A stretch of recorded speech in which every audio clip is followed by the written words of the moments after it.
levantamos para cantar. Vivo estás, vivo estás, tu amor me cautivó. No hay nada igual, no hay nada igual. Tu gracia me cambió. Es sin igual, es sin igual. En dolor y en temor, tú estás conmigo. En tu amor esperaré. Cuando estoy por caer, tus brazos me atrapan. Solo en Jesús confiaré. Tu amor me cautivó. No hay nada igual, no hay nada igual. Tu gracia me cambió. Es sin igual, es sin igual. Tomaste mi lugar. Por amor, por siempre reinarás. No hay otro igual, no hay otro igual.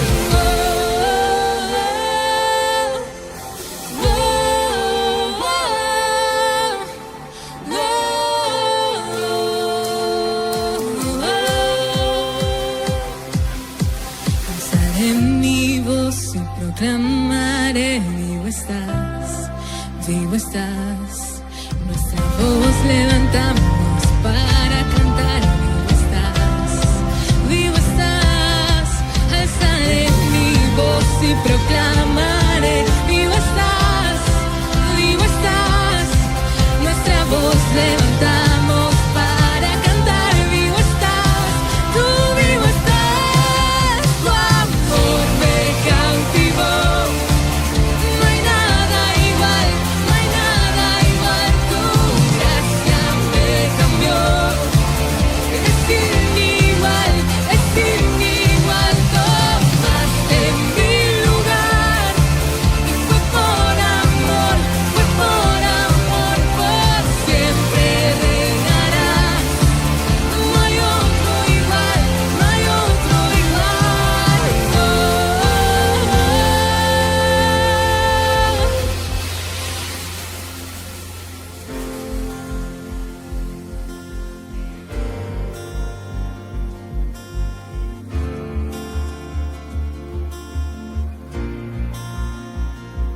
Ten fe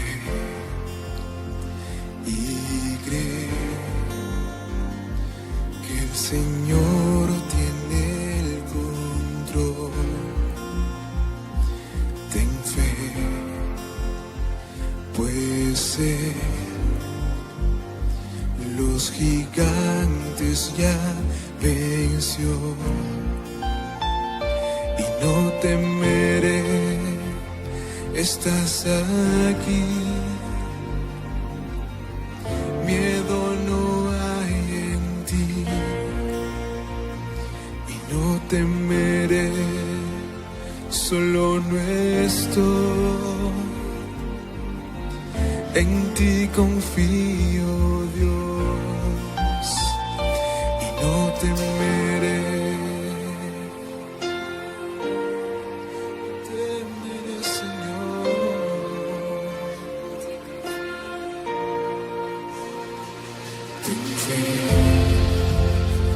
Y cree, su promesa llegará. Espera en Él, en su gracia y su verdad. Y no temeré, estás aquí. Miedo no hay en ti. Y no temeré, solo no estoy. En ti confío, Dios, y no temeré.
la carta del apóstol Pablo a los Filipenses, capítulo 4.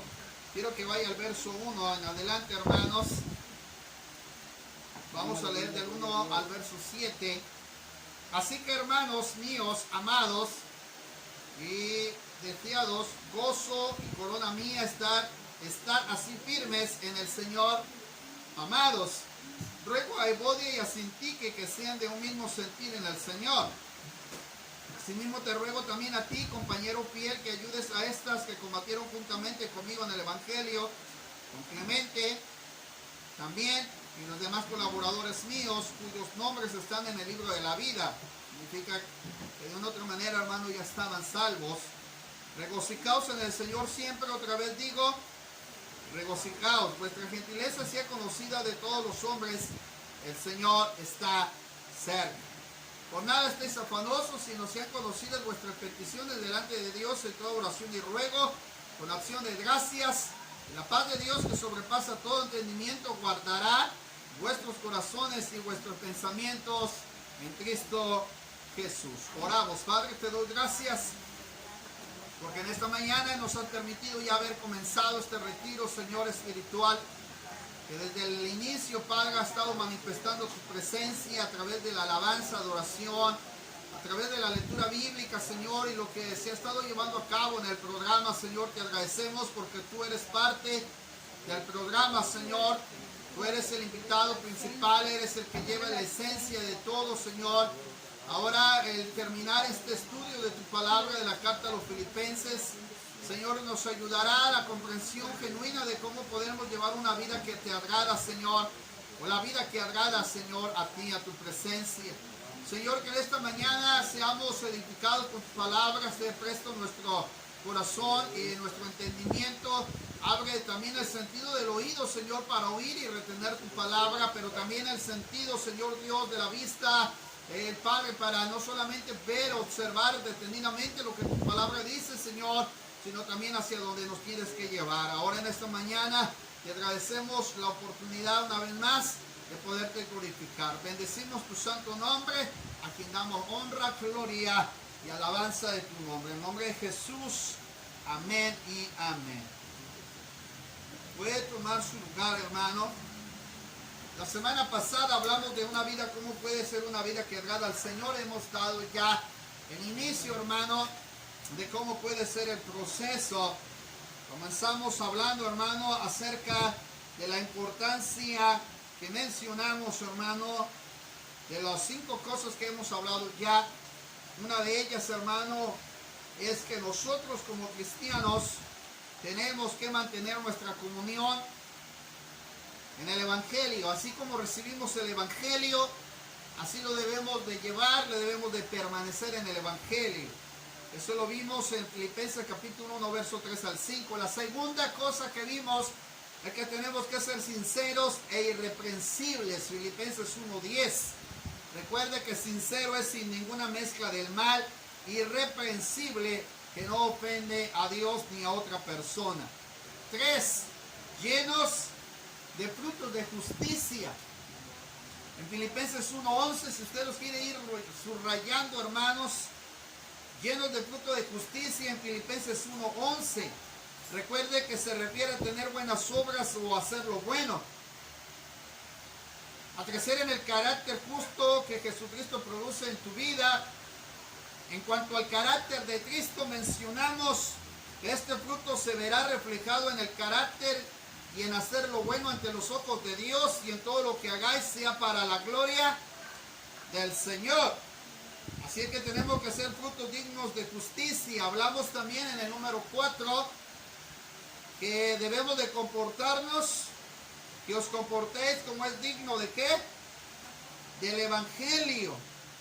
El apóstol Pablo, hablando a los filipenses, nos habla a que debemos de comportarnos como es digno del Evangelio. Capítulo 1, verso 27. Solamente pues que os comportéis como es digno del Evangelio de Cristo, para que o sea que vaya a veros o que esté ausente, oiga de vosotros que estáis firmes en un mismo espíritu, compartiendo unánimes por la fe del Evangelio. Entonces, hablamos de que debemos comportarnos como es digno del Evangelio de Cristo. Hablamos que el comportarse como es digno es estar firmes, es estar en un mismo espíritu, combatir unánimes por la fe en el Evangelio, en nada intimidados por los que se oponen y que debemos padecer por la causa de Cristo. El número 5, hermano, es ser de un mismo sentir como cristianos. Ser de un mismo sentir como cristianos, según el ejemplo de Jesús en Filipenses capítulo 2, versos 2 al 11. Hablando de la humillación y de la exaltación de Cristo. Dijimos, hermanos, que debemos ser de un mismo sentir como cristianos. Lo encuentra en Filipenses 2, del verso 2 al 11. En amor, en comunión con el Espíritu, en el afecto entrañable, en la misericordia, en la humildad. Son las características, hermano, que Jesucristo deja reflejado y el apóstol Pablo las menciona en Filipenses capítulo 2, versos 2 al 11. Pero hoy, hermano, espero que haya traído un lápiz o papel o si va a subrayarlos en su Biblia. Pablo sigue hablando a la iglesia de los filipenses. La iglesia, estas cosas que le estoy mencionando era lo que practicaba la iglesia. Por eso, si usted encuentra la iglesia de los filipenses, es una iglesia, hermano, a la cual se le consideraba la iglesia del gozo, la iglesia que prácticamente, hermano, el apóstol Pablo no la exhorta, sino que la atribuye en el sentido de que se levante a seguir haciendo lo que está llevando a cabo.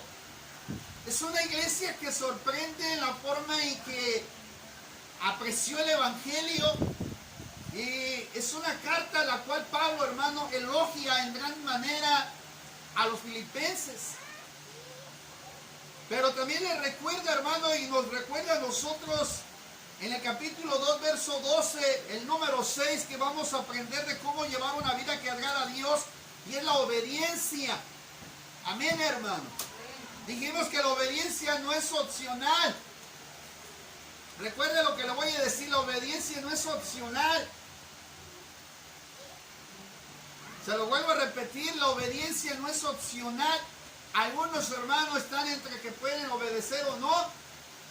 Pero cuando nosotros aceptamos el Evangelio, Pablo habla a los filipenses sobre la cuestión de obedecer.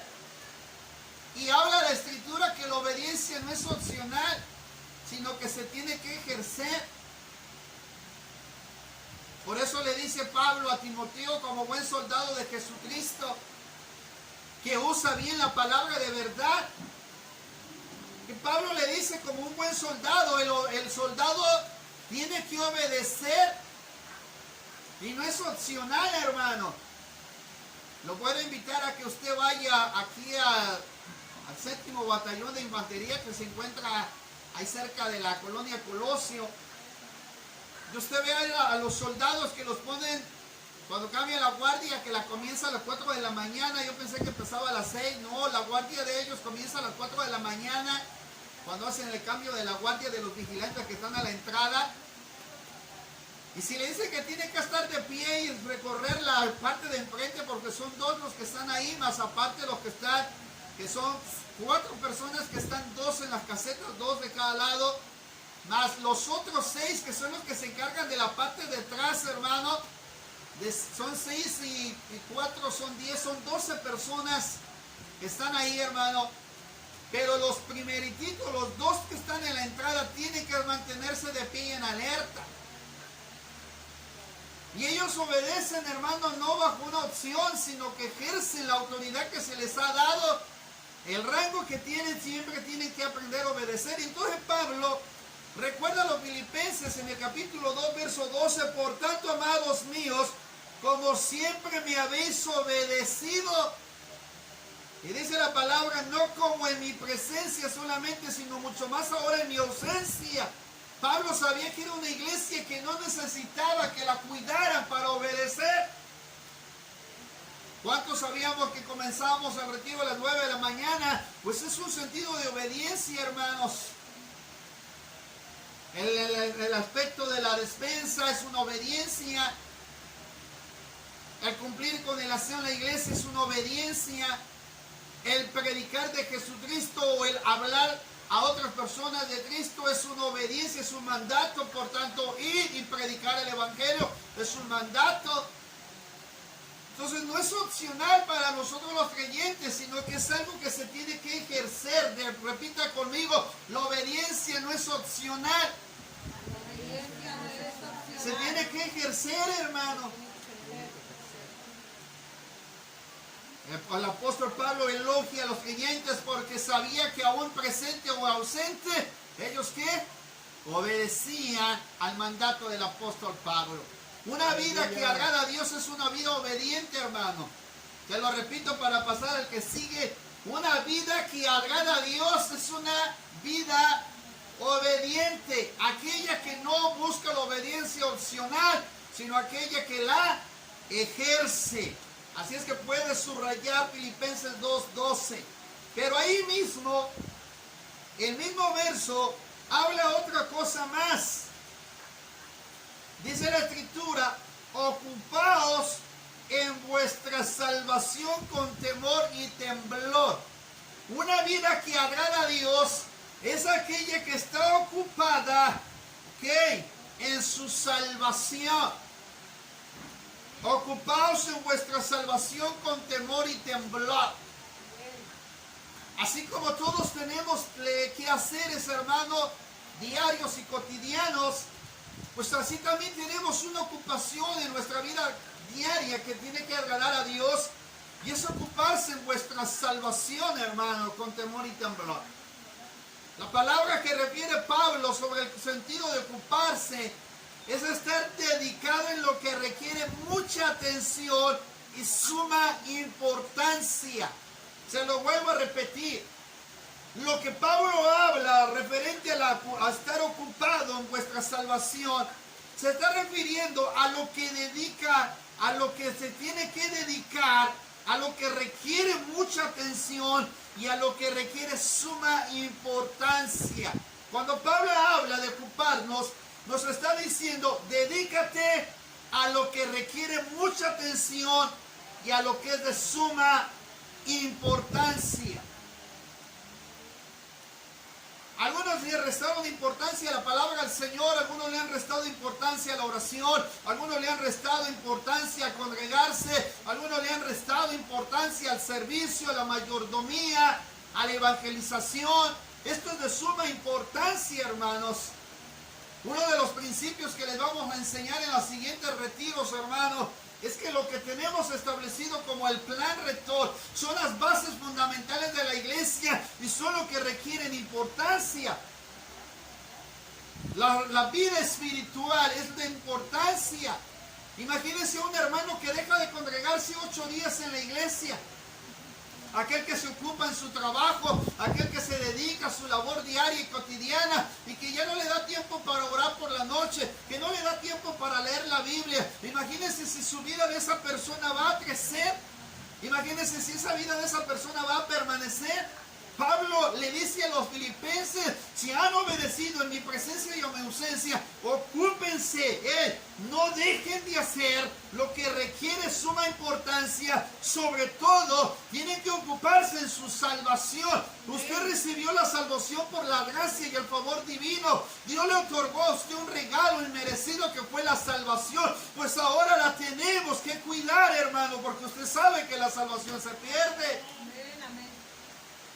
Y tenemos que tener cuidado en perder nuestra salvación, es decir, en desviarnos del propósito eterno y de la vida que agrada a Dios. Se lo repito, no debemos desviarnos del propósito eterno y de la vida que agrada a Dios. El propósito eterno es San Juan 3:16.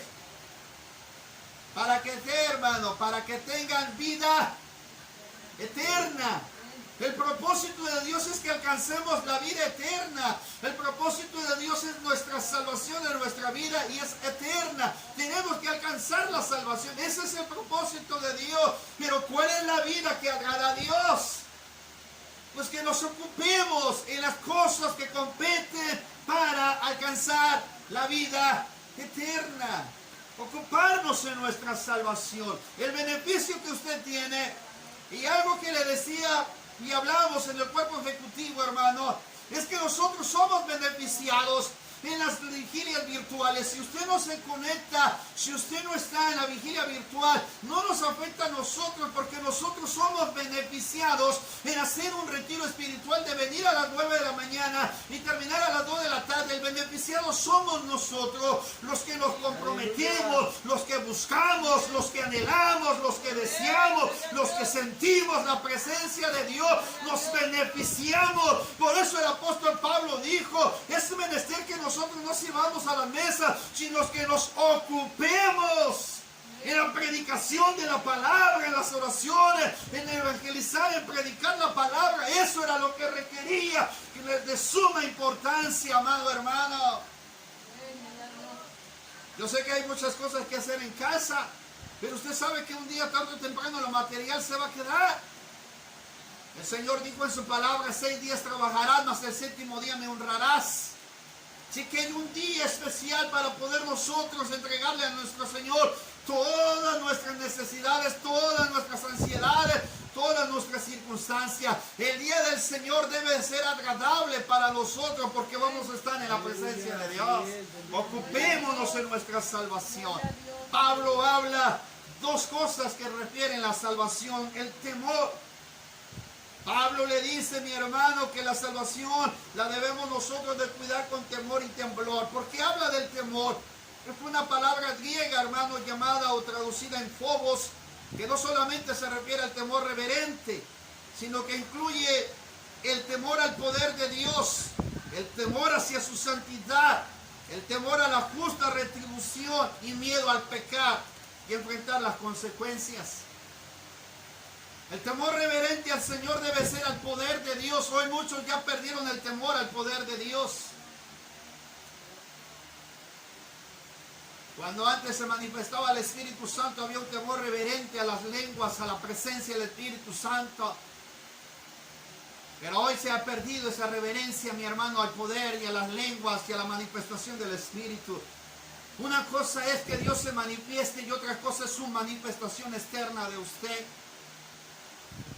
Cuando de repente usted ve a las personas en los partidos de fútbol, o sobre todo ahora que están viendo los Juegos Olímpicos y cuando juega la selección mexicana, usted no ha visto que se apasionan, que de repente se meten tanto al juego o tanto a lo que están viviendo, experimentando, que de repente, mi hermano, se escucha el grito, ¿verdad? ¡Oh! Y ahí se ve una manifestación de la persona, de lo que está experimentando, viviendo. De repente hasta uno llega a saber, ¿y ahora qué ha pasado? ¿Qué es lo que está sucediendo?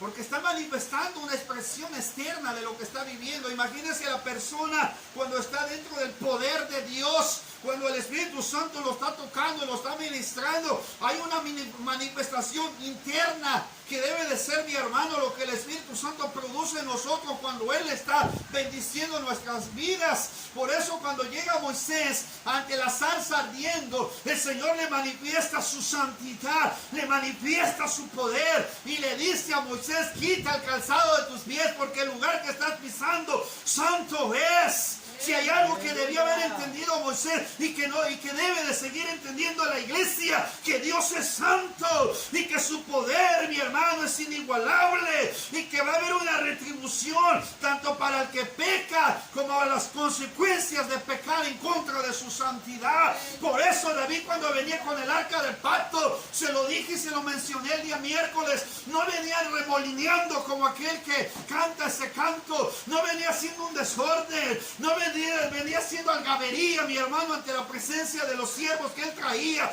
Él venía mostrando una expresión de la santidad de Dios, de la presencia del Altísimo, que vino cuando lo ungió como rey, del Espíritu Santo, el Espíritu de Jehová, manifestándose en la vida de aquel hombre llamado David. Venía trayendo una expresión de alabanza, venía trayendo una expresión de adoración, venía trayendo una expresión de, mi hermano, de lo que era Dios para la vida de David. Venía con gozo porque la presencia del Señor a través del arca del pacto vendría a la ciudad de David.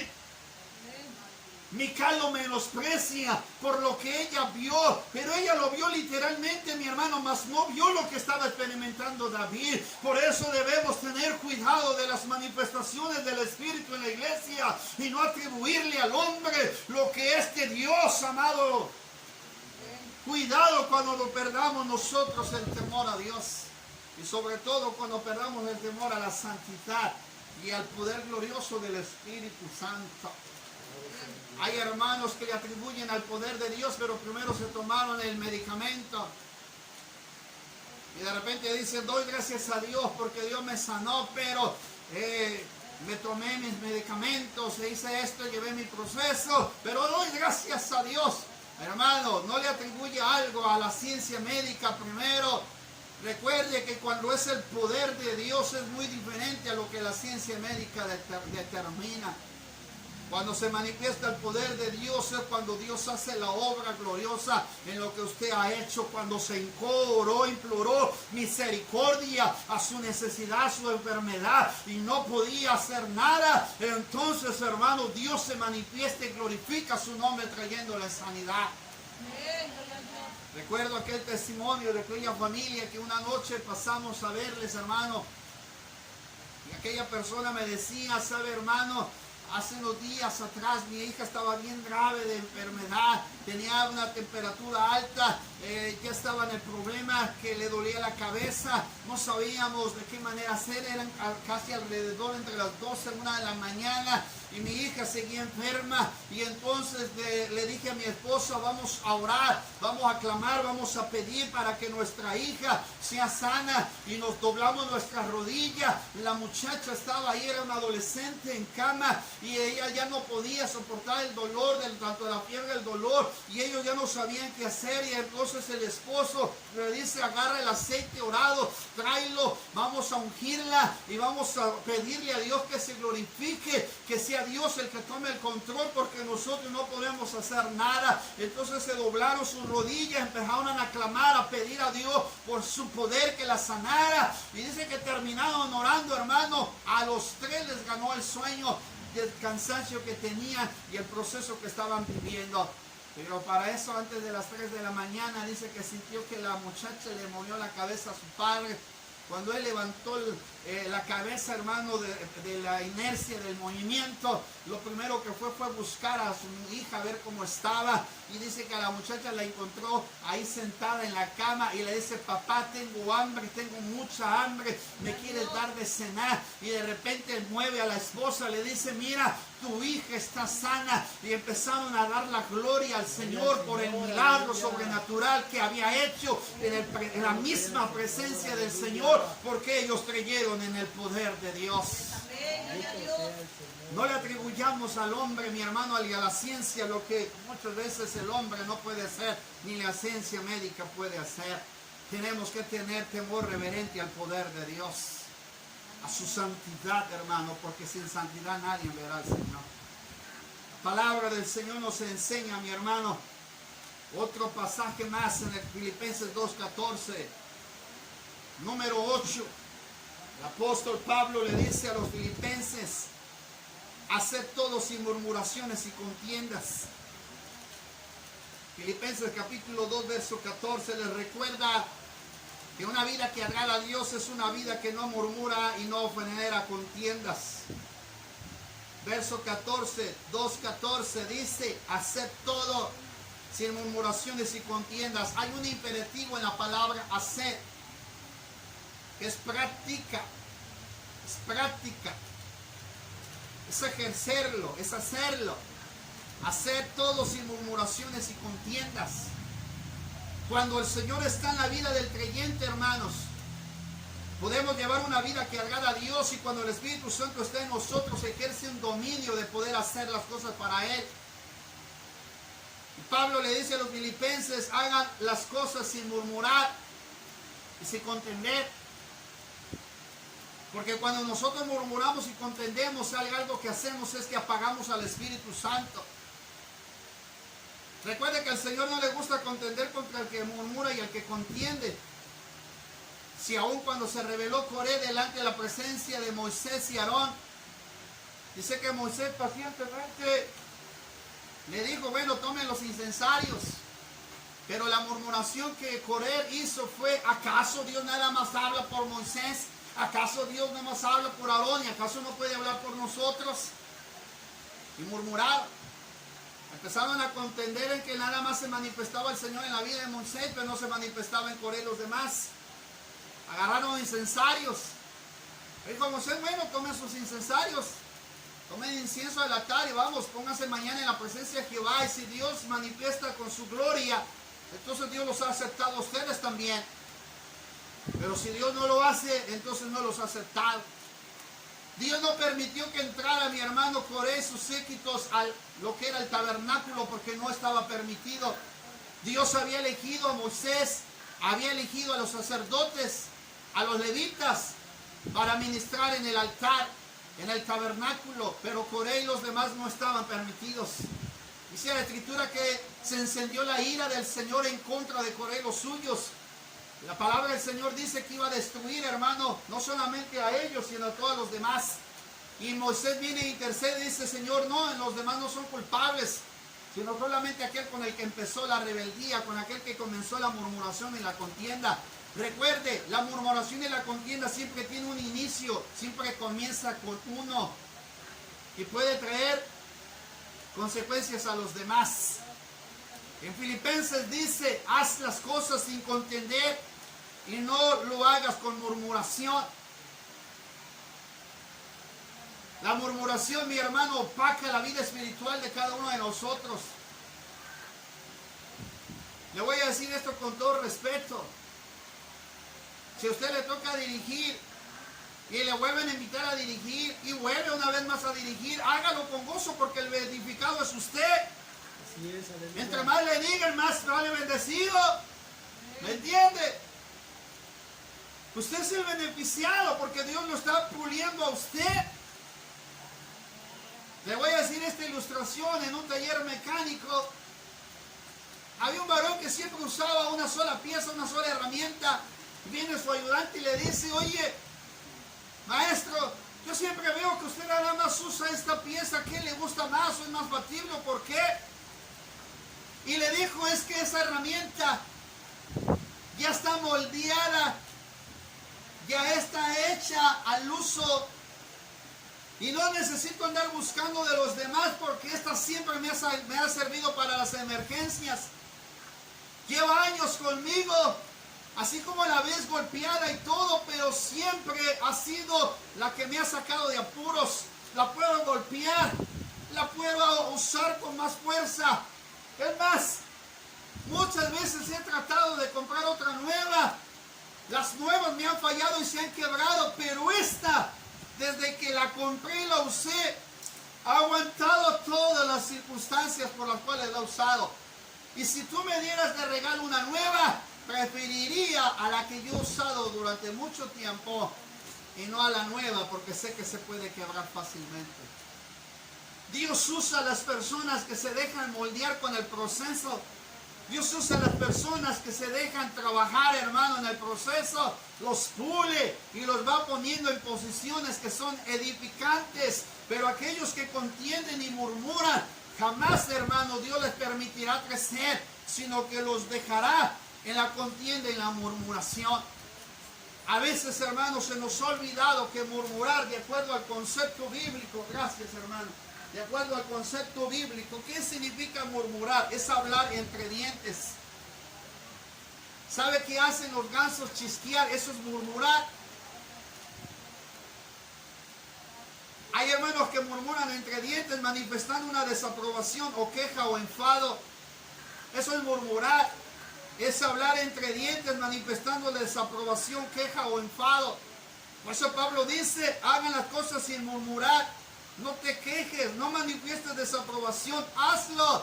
Por eso aplicó la palabra al inicio, obedecer. Obedecer. Estaba en una reunión, hermano, un retiro espiritual, y recuerdo que a mí me toca el trabajo de los varones como líder regional, y me dice la hermana de promoción espiritual regional, me dice, hermano, a ti te tocó hacer el trabajo de acomodar 500 sillas en En el templo, mi hermano, ahí donde fue el retiro, era acomodar 500 sillas. Pero también me dice, hermano, que vamos a pedir otra cosa. Queremos que nos ayude a limpiar el templo. En aquel entonces creo que fue el hermano Adrián, el hermano Isidro. No me acuerdo quién más fue.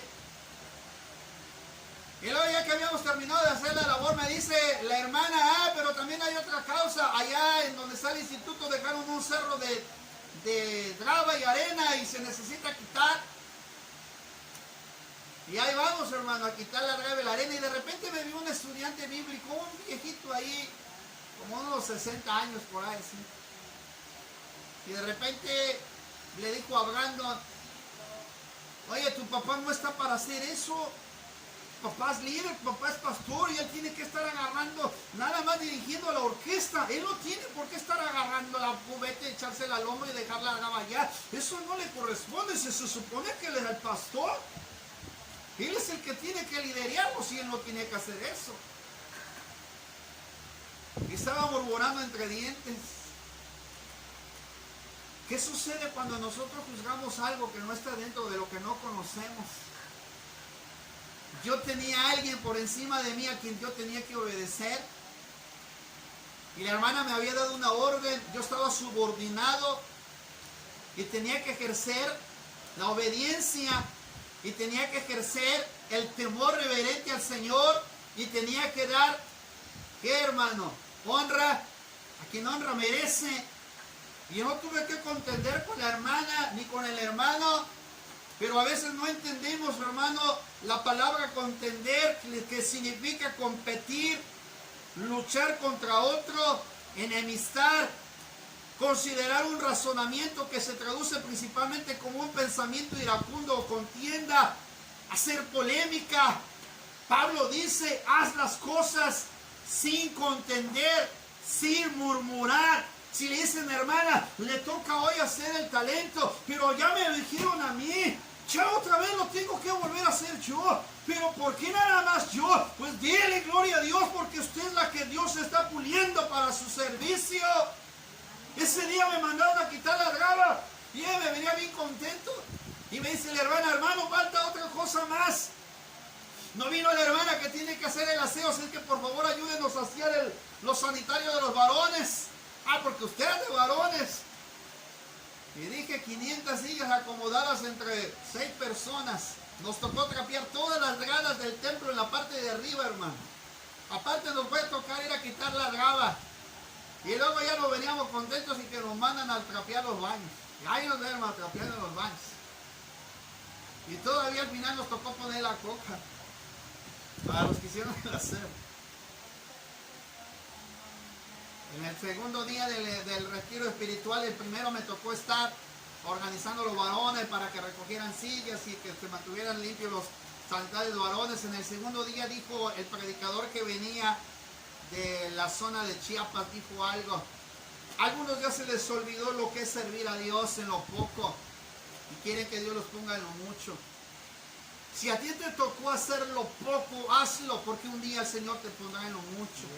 Hazlo para Él, hazlo para su servicio, hazlo porque de esa manera honras a aquel que te llamó. Lo poco, hermano, tenemos que hacerlo con mucho amor y de suma importancia y de corazón. Hagámoslo sin disputar, sin decir por qué yo, o otra vez yo, o acaso no hay otro más que lo pueda hacer, acaso no hay otro que lo pueda hacer mejor que yo. Si te toca hacerlo, dale gloria a Dios, porque Él sabe por qué te está mandando a hacerlo.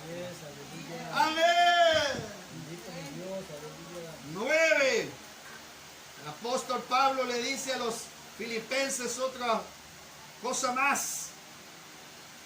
Dice la escritura, hermano, quiero que vaya al capítulo 2 de Filipenses. Dice la escritura que les dijo que dejaran de hacer las cosas sin murmuración y contienda, para que seas irreprensible. Verso 15, quiero leerle esto. Para que seas irreprensible y sencillos, hijos de Dios, sin mancha, en medio de una generación maligna y perversa, en medio de la cual resplandecéis como luminarse en el mundo. Ahora viene el 16, el verso 16. Otra cosa más que tenemos que hacer para agradar o para llevar una vida que agrada a Dios, asidos de la palabra de vida. La palabra asidos, la puedes subrayar ahí en Filipenses 2, verso 16. Asidos de la palabra de vida. ¿Qué significa la palabra asidos de la palabra de vida? Bueno, una cosa es recibir el mensaje del Evangelio, haberlo creído, pero otra cosa es permanecer en el Evangelio, hermano. Usted ha visto muchas personas que recibieron a Cristo como Señor y Salvador su vida y dicen, bueno, ya aceptó a Cristo y pensamos que con eso ya va a llevar una vida que agrada a Dios. No, hermano. La persona que quiere llevar una vida que agrada a Dios tiene que tomar el Evangelio o la palabra asidos, es tomar, coger con la mano, es de una manera u otra estar arraigado en principios fundamentales para su vida cristiana. Pablo dice, asidos de la palabra de vida, entonces significa agárrate bien, cimiéntate bien, fundamentate bien en la palabra de vida. Porque hay hermanos gelatinas, que ha visto hermanos gelatinas, que podrán venir las circunstancias, las adversidades, tiemblan, pero no se mueven de donde están. Están aquí, ya se fueron. He visto hermanos así, que son como la gelatina, tiemblan, hermano, tiemblan de problemas, de circunstancias, adversidades, pero no los mueve de donde están bien firmes, están bien cimentados. Es que el pastor, es que el pastor, el otro, es que el otro, ya se quiere ir de la iglesia. Están enojados, se molestan, pero no están arraigados de la palabra. No están cimentados en la palabra. Fundamentado significa que tiene buenos principios y que no se mueve de la convicción de lo que ha escuchado de la palabra, se fundamenta de la palabra. Por eso es importante leer Biblia, por eso es importante escudriñarla, por eso es importante fundamentarse. Aquí está en la palabra los cimientos, los fundamentos, la palabra en la que yo me puedo tomar, en la que yo me puedo sostener y que venga lo que venga, surja lo que surja. Yo mantendré mi convicción firme en quien me ha llamado y en quien he creído. Por eso predicamos la palabra que el Señor nos ha dado. Si yo me hubiera basado en todo lo que me hicieron cuando yo estaba en la vida cristiana, no estaría donde estoy hasta ahorita. No estaría hasta donde estoy. Cargaba la caja de huevo para llevar los folletos a la ciudad de Misancla, hermano, para ir a predicar el Evangelio.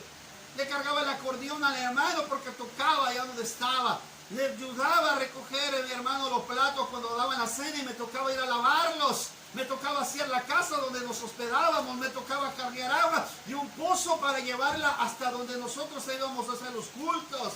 Me tocaba a veces cargar la vaporera de los tamales y me tocaba dirigir y después tenía que repartir tamales. Terminaban de los cultos, teníamos que recoger 60 sillas, hermano, de fierro para almacenarlas para el siguiente día el culto. Al otro día el pastor se levantaba a las 3 de la mañana, me decía, Humberto, párate.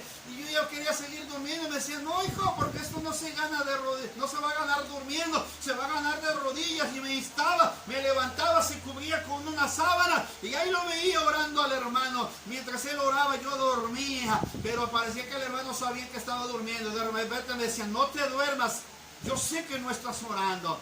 Y me ponía a orar a las 3 de la mañana.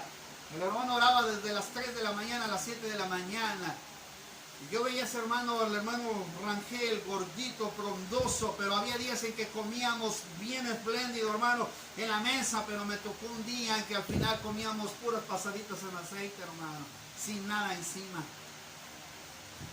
Aprendí, hermano, que el Evangelio tiene una muestra de saber quiénes somos. ¿Sabe quiénes son los que van a alcanzar el reino de los cielos? Aquellos que se han fundamentado bien en la palabra. Aquellos que no están, mi hermano, como la hoja o la jarasca que se las lleva el viento de un lugar hacia otro.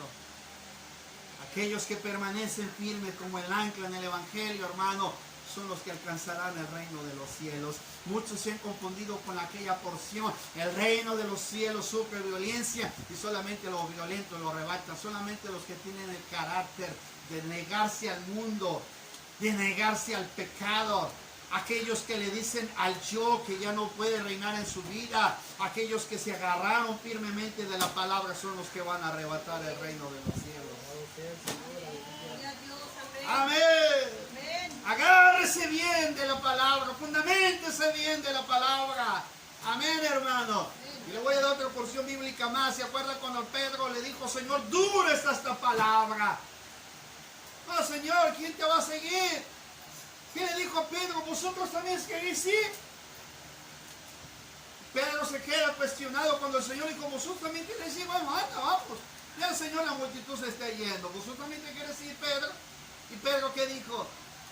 ¿A quién iremos, Señor, si solamente tú tienes palabras de vida eterna? Pedro comprendió que el mensaje del Evangelio había impactado su vida, pero que ahora necesitaba arraigarse bien, como la palmera, hermano. Pero también he visto palmeras que se quiebran. También he visto palmeras que se enferman. También he visto palmeras que no dan fruto. Muchos han tomado el eslogan de la palmera para el cristiano, pero he visto que las palmeras también sufren, que también se secan. Así es que no hay palmera, hermano, que no sufra. La vida del cristiano tiene que estar bien arraigada, hermano, en la presencia del Señor. Tenemos que crecer y fundamentarnos en ella. Sobre todo, que tenemos que salir adelante, avantes en lo que el Señor nos ha dado en su palabra. Filipenses 3:1. ¿Alguien quiere leerlo, hermano? Filipenses 3:1. Por lo demás, hermanos, gozaos en el Señor. A mí no me es molesto el escribir las mismas cosas y para vosotros es seguro. Oh, gozaos. La vida que le agrada al Señor es aquella que se goza. El gozo incesante. Pablo afirma con certeza la importancia de permanecer gozosos en el Señor, sobre todo en seguir permaneciendo en el Evangelio que se les predicó. El gozo a que se refiere Pablo es aquel que sale, mi hermano, por el fruto del Espíritu. No el gozo de emoción. No el de que anda con sonrisa de oreja a oreja, sino el que viene producido por el Espíritu. ¿Está enfermo? Canta alabanzas. ¿Estás padeciendo? Ora al Señor. ¿Estás pasando tribulación? Se goza en la persecución. Pero es algo que es producido por el Espíritu Santo. Pablo dice, por los demás, hermanos, gozaos en el Señor. Cuando dice gócense en el Señor, está diciendo lo que produce el Espíritu Santo por obra del Señor en tu vida. Señor, estoy enfermo, pero esto me ayudó a buscar tu presencia. Pero por la mañana amaneces con un gozo, con una esperanza, con una presencia divina. Y estás ahí contento. Y no estás, mi hermano, como el gatito que al rato ya estás con la cabeza agachada. No, si aún a pesar de lo que pasaste, el gozo sigue entrando en tu corazón. Eso es lo que había en Pablo y Silas. Los habían, mi hermano, azotado. Los metieron al fondo del calabozo. Allá estaban, mi hermano, atados con cadenas y grillos, mi hermano, pero ellos estando así, en esa circunstancia, voltea a ver Pablo a Silas, Silas a Pablo. Hoy nos vamos a quedar así, nos vamos a contener de nuestro problema, vamos a estar sufriendo y llorando porque nos pasó esto, sino que el Espíritu Santo en la vida de Pablo empieza a surgir la necesidad de orar. Pues vamos a orar. Y empezaron a orar Pablo y Silas, y de repente hicieron un culto glorioso, alabaron, cantaron himnos, oraron, y la presencia del Espíritu Santo vino sobre la vida de Pablo y Silas. Salieron gozosos porque el Señor estaba en la vida de ellos. Que el problema no te quite el gozo, que la circunstancia no te quite el gozo, más si estás arraigado de la palabra del Señor, más si estás fundamentado en la palabra del Señor. Gózate, hermano, que ese gozo sea incesante, que venga producido por el Espíritu y no por tu emoción, porque cuando es por tu emoción va a ser, mi hermano, quitado en cualquier momento, pero cuando está por el Espíritu Santo, producido por el Espíritu como fruto, será permanente e incesante. Amén. El 11, rápidamente, hermano. El capítulo, mi hermano, el apóstol hace algo glorioso, hermano. En el capítulo que le voy a mencionar, hace mención de algo el apóstol Pablo, capítulo 3, verso 2. Pablo le dice que para él no es molesto el escribirle las mismas cosas y que también sabía que para ellos no era molesto. Hay hermanos que no les gusta que les estén recordando evangelizar, trabajar, hacer la obra, servir. Para los filipenses no era molesto que les recordaran las cosas. Al contrario, era un beneplácito que les dijera a Pablo lo que tenían que hacer y permanecer. Y les recuerda en el verso 2 otras palabras. Hay 3 palabras registradas ahí.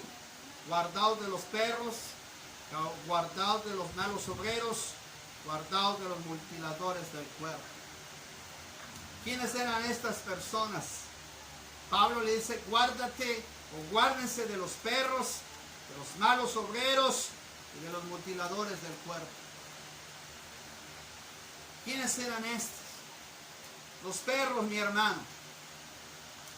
En el mundo antiguo no eran animales domésticos como hoy los podemos ver,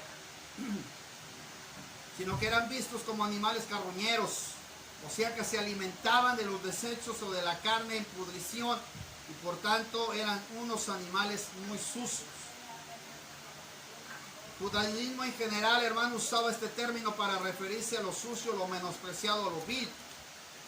Primera de Samuel 17:43, capítulo 24, verso 14. El mismo Jesús, siendo judío, usó este término en alguna ocasión. En Mateo capítulo 7, verso 6, ¿se acuerda que el Señor le dijo, no eches los santos a los perros?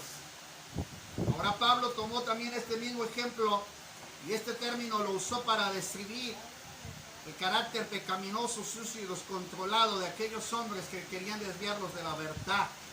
En nuestra actualidad, ¿quiénes serían aquellos hombres que son manifestados como perros?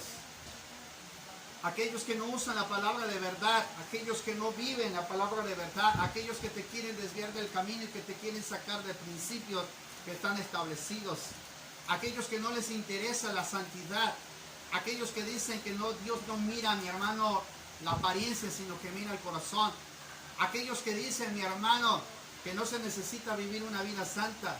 Los perros son los que no aceptan la vida de consagración, aquellos que lo llevan por todo el sentido light, aquellos que no les gusta la oración, el ayuno, la lectura, la palabra, aquellos que todo lo hacen religioso, aquellos que dicen, mi hermano, que no debes de comportarte como es digno del evangelio, aquellos que desprecian, aquellos que te dicen que el ir al cine no es bueno, no es malo, aquellos que te dicen que el tomarte una no es malo, aquellos que te dicen que fumar o bailar no es malo.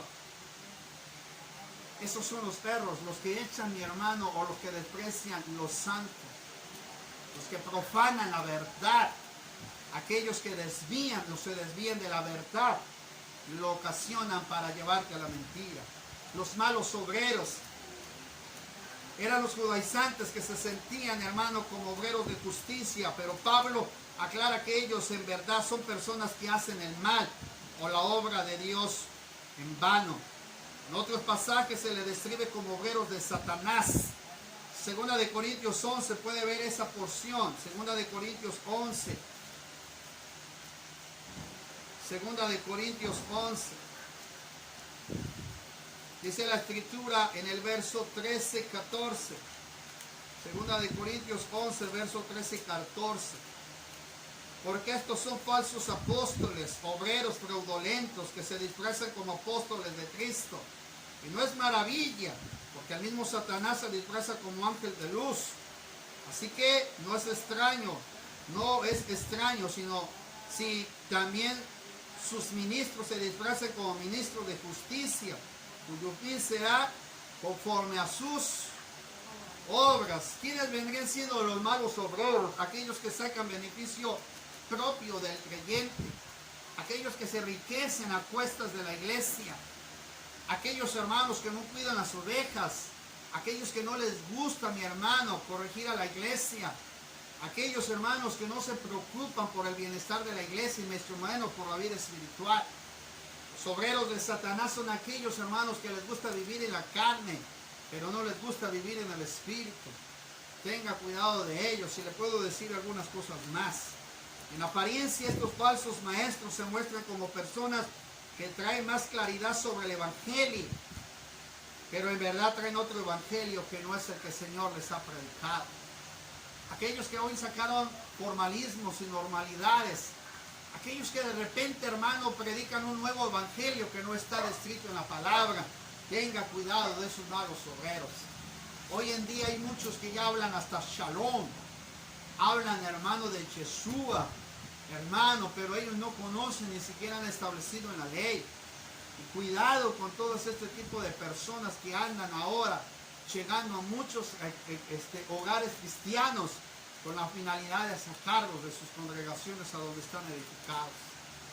Por eso debemos de tener cuidado de estos obreros. Mutiladores del cuerpo.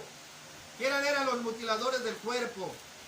Una de las características de los judaizantes era la idea de que el evangelio no era suficiente para ser salvos, sino que además se necesitaba las obras o la circuncisión. La parte que Pablo habla es que la palabra circuncisión era cortar en partes o cortar de raíz. Por tanto, lo que Pablo está queriendo decir es que estos judaizantes ni siquiera estaban preocupados en realidad por el mandato del Señor sobre lo importante de llevar a la práctica del evangelio. ¿Quiénes son entonces los mutiladores del cuerpo? Los que ponen cargas pero que no las pueden llevar. Aquel que te dice ora pero que no ora. Aquel que te dice, hermano, vamos a hacer esto, pero no lo hace. El mutilador del cuerpo es aquel que normalmente se le llama, mi hermano, legalista. El legalista es que quiere que todo se haga como él quiere que se haga. Y no hay nada a la cual se le pueda poder, hermano, una libertad o darle un seguimiento, sino que si está establecido así, así se tiene que llevar. Un legalista es el religioso, el que todo lo quiere santificar en todos los aspectos, el que no oró en este caso al tomar los alimentos y de repente te dice no oraste para tomar los alimentos, aquel que siempre te está viendo tu vida personal, aquel que no quita la viga de su ojo y quiere ver la pequeña paja que está en el ojo de su hermano. Esos son los legalistas. Eran los fariseos.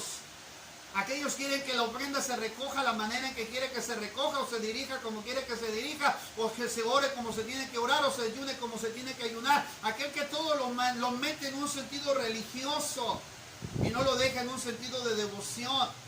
Por eso el Señor reprendió a los fariseos, porque cuando ofrecían los sacrificios, hermanos, no lo hacían de corazón, no lo hacían con entrega, no lo hacían con devoción, sino ya lo hacían con un concepto de comprar las cosas fuera del templo y después llevarlas a ofrecer delante del Señor. Eso no era agradable. El mutilador del cuerpo, mi hermano, es a los que debemos de tenerles cuidado. Aquellos que siempre te están buscando errores y horrores. ¿Escuchó bien? Los que te buscan los errores y los horrores, pero no pueden quitar la viga que está en sus ojos. Amén. Está aquí o ya se fue. La vida que agrada a Dios, hermano, es una vida que debe de cuidarse de los falsos maestros, los falsos apóstoles. Que debemos de tener cuidado con aquellos, hermanos, que nos